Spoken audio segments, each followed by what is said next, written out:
E aí, pessoal, as últimas informações dos negócios do Grêmio. Tem novidades sobre Walter Kahneman e também sobre Felipe Carbarro. É sobre isso que nós vamos falar a partir de agora. César Cidade Dias falando de Grêmio aqui no YouTube, papo de gremista para gremista. Mas agora o recado é da RS Assessoria, para você que está com dificuldade de pagar a parcela do carro, do caminhão, aquele capital de giro, está lhe incomodando, juros muito altos, a solução está aqui. Na descrição do vídeo você tem um link, esse link leva para o WhatsApp da RS Assessoria. Eles vão lhe atender, entender o seu caso de forma gratuita e a partir daí você vai ter a chance de baixar em até 80% esses contratos. Isso mesmo, descontos de até 80% dos contratos. Faça avaliação, não custa nada. Faça avaliação, converse com a RS Assessoria e tire essa dor de cabeça. Tire essa dor de cabeça. É assim, rapidamente eles vão lhe dar um caminho que muitas vezes tira o sono da gente. Gente, Walter Kahneman e Felipe Carbarro, essa é a pauta deste momento. O que eu quero falar aqui? Os últimos andamentos, 2 andamentos claros. O Grêmio formulou uma proposta de renovação por Walter Kahneman. Essa é a primeira e ótima notícia para o torcedor que não pode nem sugerir a ideia de perder Kahneman.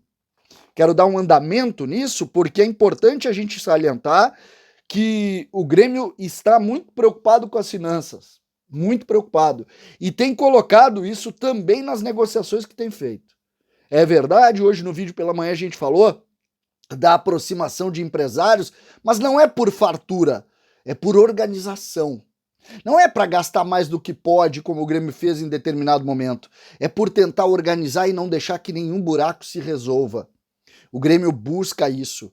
Walter Kahneman inicialmente queria um contrato com os mesmos salários de 4 anos. O empresário, inclusive, pediu para que seria perfeito o Grêmio conseguir fazer com que Kahneman terminasse a sua carreira por aqui. Não é essa a ideia do Grêmio. O Grêmio quer futebol competitivo todo o tempo e também terminar com essa ideia de aposentadoria aqui e ali, que isso passa por Jeromel, passa por Diego Souza, passa por Lucas Leiva, agora passa também por Kahneman. Não é isso. O Grêmio não pode pensar assim. Eu até fiz uma frase certa vez, sorte nos donos da bola. O Grêmio não é INSS. Aqui não se aposenta. Aqui é alto rendimento sempre. Então não tem nem que ter essa ideia.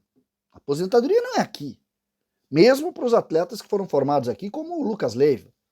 Só que se começar assim, daqui a pouco tu tem um time de 40 anos. E não é essa a ideia e nem pode ser. O Grêmio tem que passar por isso. Então o Grêmio formula uma proposta e entrega essa proposta no prazo que praticamente foi o prazo colocado pelo Martin, né, o empresário do Kahneman, para ele aceitar ou não as propostas que, de alguma maneira, foram divulgadas nesses últimos dias, né? Aquela proposta do Boca, a proposta do Lanús, a proposta do Racing, todos os clubes da Argentina, que nós sabemos, não pagam o que paga o futebol brasileiro.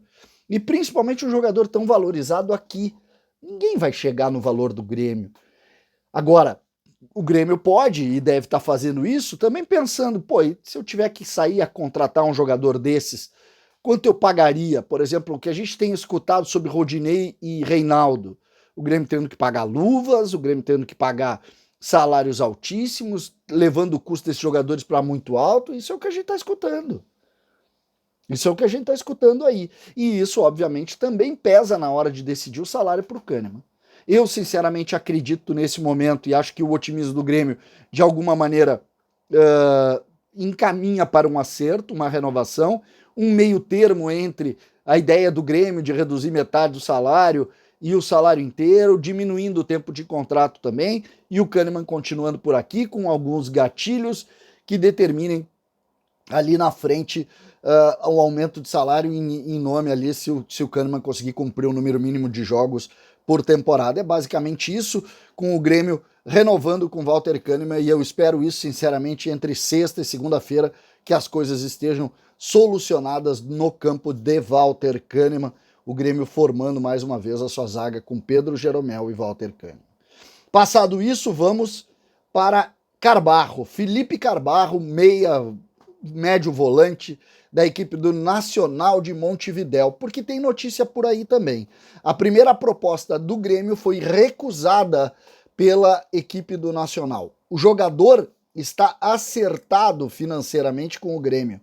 No que diz respeito ao atleta, o negócio está firmado, mas a negociação com o Nacional, num primeiro momento, não caminhou favoravelmente. O Grêmio ofereceu cerca de 3 milhões de dólares por esse jogador, em parcelas, relativamente em número importante de parcelas, tá? O Grêmio quitaria isso perto de 2 anos e meio. O que a gente pode falar neste momento disso? O Nacional, pelas informações, o Matheus Dávila trouxe essas informações hoje, pede cerca de 4 milhões de euros. Desculpa, de dólares. Ou seja, a diferença, ela nesse ponto está em 30%, o que é alto, né? O Grêmio tem que dar garantia bancária aí, mas a ideia é fazer lá um contraponto, né? Entregar mais um pouco e mudar um pouco a forma de pagamento, ou pelo menos garantias que eles possam antecipar esse valor para tornar à vista lá. Então, também não me parece coisa fechada, coisa determinada. Nesse momento da negociação, sim, existe um ponto que não está muito bem, mas a tendência é que a gente tenha mais um capítulo, neste caso, lembrando, das pessoas que eu conversei internamente, todas têm nesse jogador uma solução para o time. Uma solução para o time, que teria também o Bitelo, também o Vijaçante, mesmo que a gente saiba da necessidade do Grêmio vender jogadores. Então a ideia é ter esse jogador. O Cristaldo, que era o mais avançado e continua sendo, para mim é só trâmite legal, aí é só tempo do Grêmio conseguir as garantias e entregar essas garantias, o Grêmio que está construindo elas. Esse jogador também na casa de 3 milhões de dólares, meia do Huracan. A aposta principal de todos, como eu disse, é o Felipe Carbarro. Esse jogador que tem aí elogios de muitas pessoas, muitos no Uruguai entendem que ele é um jogador muito bom e que pode fazer a diferença aqui no Grêmio. O Grêmio que se concretizar, por exemplo, a renovação do Kahneman, as contratações dos laterais e desse jogador, já vai ter pelo menos todo o sistema defensivo montado com uma nova cara, completamente diferente da cara que sofreu em 2021 e que sofreu em 2022. Aí tu já tem um time, pelo menos, muito forte. Mas tem muita coisa para acontecer. Então, Felipe Carbarro, nesse momento, uma negativa e o Grêmio está construindo uma contraproposta. César Cidade Dias falando de Grêmio aqui no YouTube.